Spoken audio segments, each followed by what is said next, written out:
リーグ2025-2026シーズンは T リーグ公式 YouTube メンバーシップで。続きまして勝利監督インタビューに移りたいと思います。トップ名古屋木原監督です。ありがとうございました。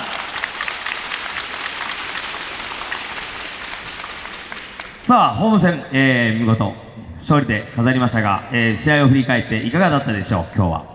はい、まず1番のダブルスで昨日すごいいい試合ができて、今日も出足すごい良かったんですけど、1-1の8点で自分がタイムアウトを取ってしまったせいで逆転されたので、そこは反省してるんですけど、すごくいい試合ができたので2番木村さん、3番4番と続いていけたのかなと思います。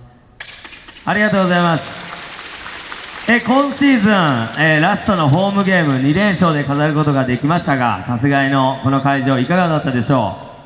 はい、いつものホーム戦よりもすごく、たくさんの方に足を運んでいただいて、さらに大きいご声援をいただいたので、それが本当に2連勝という形で勝利に導いたのかなと思っています。ありがとうございました。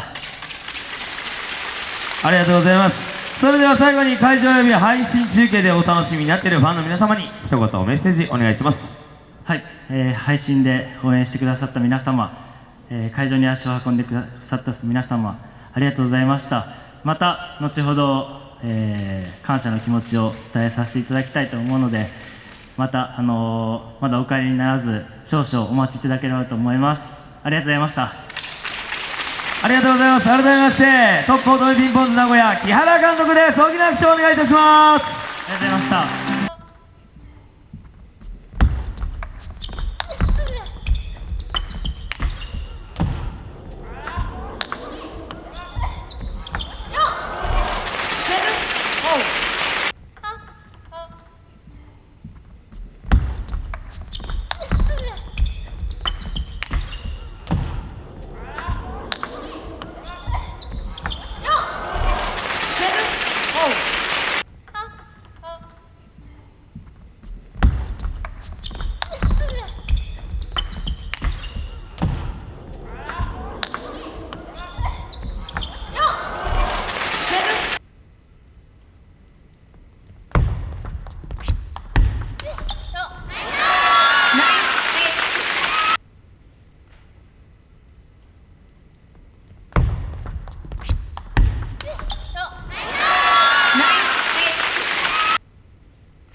南県